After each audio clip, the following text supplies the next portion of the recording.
Welcome back. I'm playing Warhammer 40,000 Gladius, and today I'm going to discuss the basics of combat and kind of your unit mechanics here, how the morale system works, your movement, kind of just the real basics. This will be a fairly quick summary because I think most people, if you've played games before, you're going to know how this works.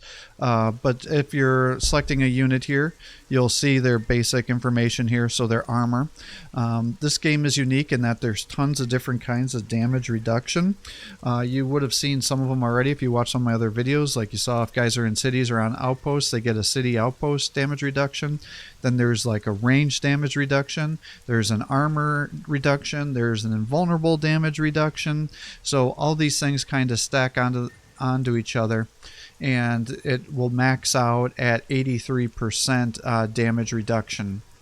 So you will want to stack these up, because if a weapon has a lot of armor piercing, then it'll bypass a lot of the armor buff. But then if you just have the invulnerable damage buff, that'll just get applied no matter what. I can't think of any abilities that get you past the invulnerable damage reduction, but then there are abilities that allow you to get past the range damage reduction, because if you see a lot of aircraft, they will use abilities that'll increase their range damage reduction. So either it makes sense to just not attack them that turn because you're going to be doing so much less damage, or to use a unit with an ability like the Centurion Devastators, who have their Omniscope that allows them to be able to bypass all range damage reduction. So you just got to take that into consideration. And then you'll see the hit points here, obviously. Tells you once you get to 0, your unit is dead. And then if this one only has 1 unit per group size, so the full 314 goes there. But if you see my Chaos Terminators here, there's 5 models per squad, so divide, it's a little less than 8, or a little less than 8 health per squad. And so once you take 8 damage, then you'll have some squad members die, and then your damage output will drop proportionally. So it all depends. And as you can see, even though these are the same models, they don't have the same amount of health, because as these guys are leveling up, they're becoming stronger. So you can see he's almost got 40 health here, which is almost twice the amount of health that the level 5 has here. And so that's how you can really increase their survivability. And then you have this morale system, and what happens is, as you're taking damage, or units around your own units that are around this unit die, it'll start to drop their morale. Now there are abilities and things like that that'll help you get some morale resistance, but when your morale drops below 2/3, you'll become shaken, and that'll decrease your accuracy while increasing the amount of damage that these units take by 17%. And then once they drop below 33%, or 1/3 of their morale, then they'll end up being considered broken, which will decrease their accuracy by 33% while increasing the damage they take by 30%. And so their morale is indicated on this little bright white, or I can't say bright white, bright blue bar just to the right of the HP bar there. And then each one of these numbers here is just telling you what level these units are. So that's how you'd be able to tell that. Next, you have their actions. Most units are only going to have 1 action, but then they may have access to free actions, which will then be on their toolbar down here, like these actions here. It says free action there, free action, so that just allows you to have multiple additional attacks. You'll see the movement here, and then the level indicator. If you hover over here, it'll tell you your main weapon systems that you'll get with your main attack. And then if you have extra attacks like the Greater Brass Scorpion does here as your free actions, it'll tell you those specifics. Some units have passive traits like here, which is the Aura of Fear, and those will just always be active. You don't need to do anything. Other ones have to be activated, like this Hammer of Wrath. So you can move, then attack. Most factions cannot attack and then move, other than the Eldar or certain units that may have special traits that allow them to do it. But for the most part, once you move, you can only attack from the range that you're at, and you won't be able to pull back. So let's move you up here. You can't like move, attack, move a little bit more. It's all or nothing. So just make sure you move to where you want to be. And then you can see the estimates to the damage if we were to right click here. But this guy also has some damage output, so let's use the Hammer of Wrath to increase our damage by 25%, and it'll tell you how many turns that's going to last. And now you can see he's able to kill multiple units here, so we'll right click for our regular attack here, and now those guys have completely been wiped out. And now you'll see these that little purple number. This game is a little unique in that the unit that gets the kill does get some experience, but then anybody that's within 3 tiles will also gain the same amount of experience to help you level up multiple units at a time. So that can sometimes cause some confusion. Likewise, if the morale was broken, if I start killing units here, it'll start to raise the morale of your units. So if you wanted to raise the morale, there's other abilities that some units have. Otherwise, just start killing things and it'll eventually raise the morale. Now, you will have to manually select these additional attacks here. And if you see like the Soul Burner Cannon D, if you hit D on the keyboard, that's a quicker way to access this, so you're not having to keep going back and forth, click and click and click. So that's generally the fastest way to do this.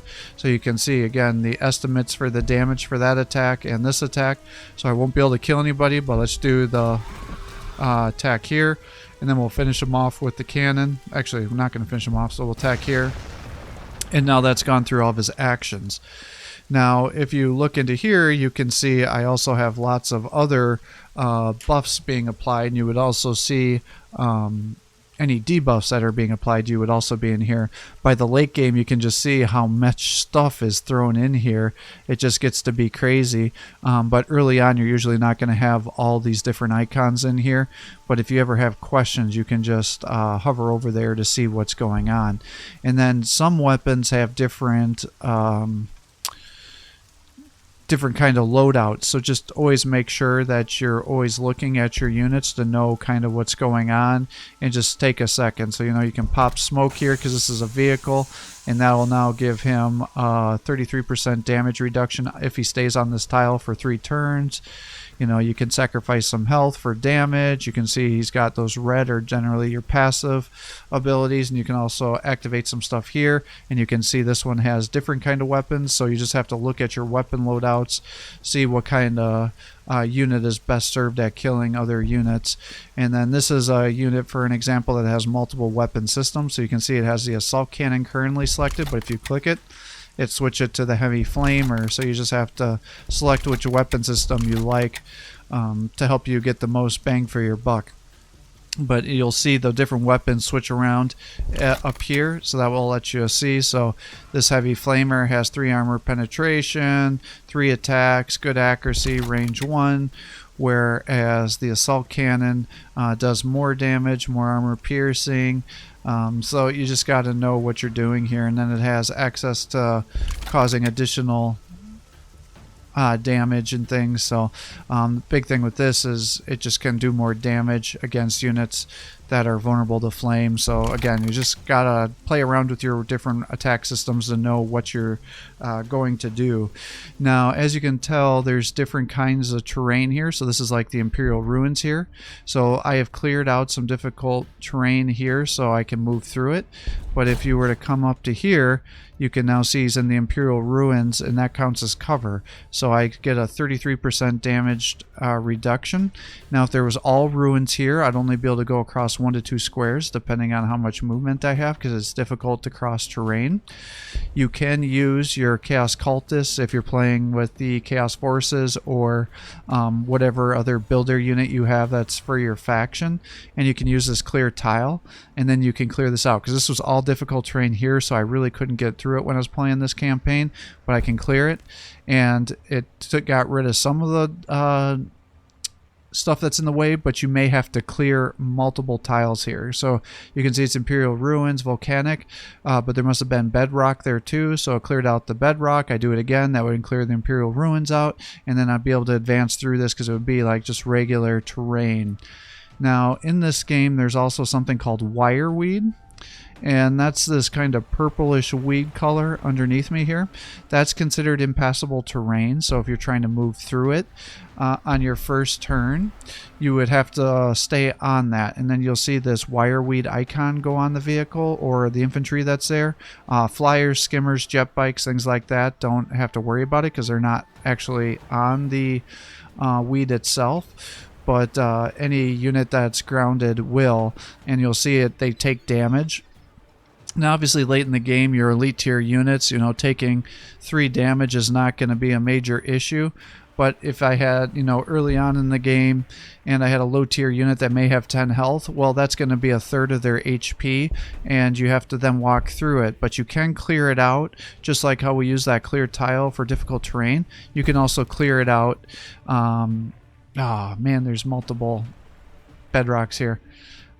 Which you could clear it out. Unfortunately, there's multiple poor terrain features here, and you can't select which one you remove. But if this was on just regular ground, that would get rid of the wireweed.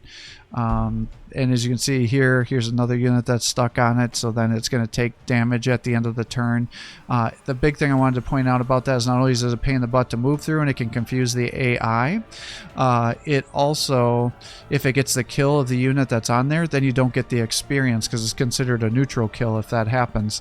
So make sure that if there's somebody you're sitting there fighting, trying to get the kill on, that you don't leave them with such little health that the wireweed kills them, or else you're going to end up losing that benefit for you there. And then again, just remember that, forests and things can also give you some benefit here. So you can see I'm in the forest, so I get a 33% damage reduction. If you can see how I have multiple forests here. Now these guys can move through cover without much issue. But now if there was other units over here, they would not be able to see my units that are in the forest here, because the forest terrain here would block it. Now they would be able to see the Land Raider because it's right on the edge of the forest, but this would be considered blocking line of sight, so they won't be able to see the units that are actually hiding in the forest there. And you can use that if you're going to sneak around enemy units, you're trying to ambush a base, something like that. So that's how you'd use the terrain to help you. That same kind of line of sight blocking and movement also is affected by the Imperial Ruins as well. So I tend to just turn the Imperial Ruins, Forest, and Wireweed down just because I like to move quicker. But that does make some things harder because then I'm just fighting in open ground and not getting to take advantage of all of those defensive benefits. Because most units in the game are going to have some sort of ranged attack. Most units actually have a combination of both. So you can see I have a power sword and a bolter attack here. So it'll do a melee and a range attack. Obviously, if you're going to be fighting units that are flying, then you can only shoot them with your ranged attack. Or if you're shooting at range 2 and your power sword at range 1, you'll only be attacking with your bolt gun and not with the power sword. The big thing is just always look at your different weapon systems here underneath the trait if you're unfamiliar, because you'll see that different weapons have different traits, and so therefore they're going to do different things for you here. So like the twin linked las cannons, you move the Land Raider and then you shoot, it's actually going to do less damage. Some of the weapons, do I have anything that's got actually these guys will have it. If you see rapid fire, what you'll want to be is at half range when you're attacking. So if it's range 2, you'll want to go to range 1, and that will actually double the amount of shots that you do with your ranged attack. So again, really just look at your traits of your weapons when you're first learning how to play. That way you can make sure you're not missing out on significant damage, because sometimes you're talking about potentially doing double damage with your ranged attack if you're at half rate with your rapid fire units there, and a lot of units have those traits, so really just spend a little bit of time, see what's going to be armor piercing. If you have a bunch of weapons that don't have armor piercing, then they're probably not going to do good attacking something that's got 11 armor, but it's going to be really good at shooting apart some heretics that have 3 armor. So I hope that helps with the movement situation and the morale. The only other thing I wanted to mention is if you're playing on the impossible difficulty, what you're likely going to need to do is, it's generally easier to start in the corner and then just pick a direction and start moving out and attacking the neutrals while you're pushing out. And then when you find an enemy base, then you'll stop and start coming around and just get an idea of where your borders are. Occasionally, especially if you're in the corner or near the corner, especially if the AI goes in one direction and gets into a battle right away with another AI that's right next to it, sometimes that'll allow you to push deep into the map, and then again you'll want to kill the neutral so you can start leveling up your guys, and also by getting all these resource outposts to really help boost your economy to let you advance pretty quickly. And then, as you can see here, as I was playing on the impossible difficulties, like this whole area here is just full of units. So what I did is, you'll go back and forth, you'll kill a base, you'll want to get all those resource nodes, but typically you won't want to just keep killing well, you want to focus on one faction at a time, but sometimes, especially on the impossible difficulty, if there's hundreds, if not 1,000 units on the screen, you may not want to totally kill one faction and then jump to the next one, because then all of a sudden the other faction will just turn all of its units to you. So sometimes it makes sense to attack, destroy a couple of cities, which will dramatically weaken their economy and unit production, and then start to attack another city, weaken it down, and then pull back and come down to another one. Likewise, if two factions are already locked into a death struggle and blood feud, sometimes it makes sense to just, okay, those guys are going to be fighting each other, I'm going to go around to another faction here and start attacking them. So in the most part, when you're attacking an impossible AI, if you have the opportunity to flank, so let's say there's a base down here, and they're fighting each other, so they're bringing their units down here. Well, if I come from the north and then attack the cities of this faction, then I can start wiping out those cities.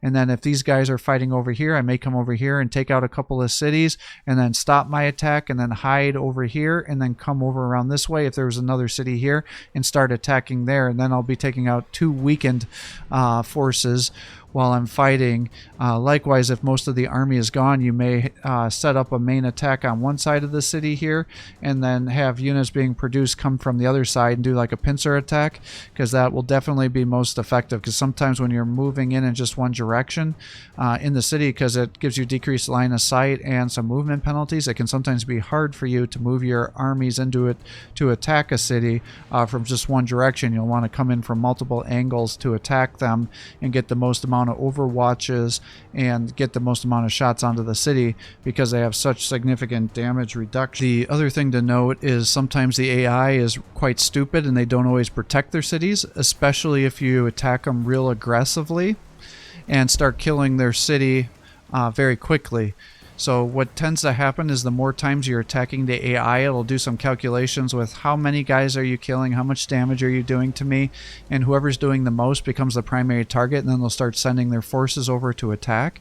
So if you're just rapidly getting in there, the AI is fighting another AI, and you're backdooring them, and you can put a bunch of damage onto a city in 1 to 2 turns and kill it. They won't always redeploy their forces to start attacking you, allowing you to do more damage to the cities, because they're still calculating the other AI as being more threat. So you can definitely use that stupidity of the AI to your advantage. So you typically, when you're sieging a city, you want to attack them fast and hard. Now, if you're really lollygagging while you're attacking a city, eventually the AI is going to recalculate the threat level and be like, oh shit, he's attacking my city. I got to reconsider and get my army up there to try to save it. And then they'll start to turn on you very aggressively. So just take that into consideration when you're attacking cities. Focus fire it down and get the kill as fast as possible, because once you take out the hive city, then everything that's has a tile acquisition around it will immediately be destroyed and go back to regular terrain. So let's say if I'm coming up over here, let's see, I don't know if I can kill this turn. Here we go. So that was the last city, so that's why I just won. But you can see all that area just got totally destroyed, and it's back down to regular terrain here. And that will allow me to start fighting. And then if there was other units that were hiding in the city getting those defensive bonuses, now it's immediately gone. Now that that city is gone, now you can start shooting them and get additional kills. But as you can see, there's just tons of units in here, and they were all up in the north because they were fighting the Tyranids. So when I came and killed their city from the south, most of their army is up here, allowing me to bypass that. And then if there's still factions, if there's still units alive once you kill a faction, it'll automatically turn them this gray color to be neutral, and they'll just randomly start moving around the map and killing whoever's closest to them, or they'll start capturing relics and resource nodes. So you'll definitely want to kill them, farm them for experience and resources if you have an appropriate faction that can gain those bonuses with the kills. Otherwise, you'll just be feeding experience to your army to help them get to level 10 so you can keep pushing onto your next threat. So with that, I think that's pretty much all I have to say about combat. It's pretty basic, nothing too particularly challenging. Just always look at your weapons, know which ones are going to be best at being at range 1, range 2, range 3. Some factions have very long range artillery like the Astra Militarum that have some units that can attack all the way out to 6 range, and so you just need to know kind of what your units can do to be able to optimize things. Now I will go more in depth about each faction and create a how to play each faction for Gladius if you need more information, but this is just meant to be a kind of a starter guide to help you with the basics, so you can at least start playing the game while you're waiting for some of those guides to come out. I hope you're enjoying these videos, and I hope this helps explain the basic mechanics of Warhammer 40,000 Gladius. A lot of you have been asking me to just create some basic guides, and I will do that for you. So with that, I'm going to sign off for the day. I hope you're enjoying these videos. If you are, please give my channel a like and subscribe. Encourage me to post more content for you. Have a great day.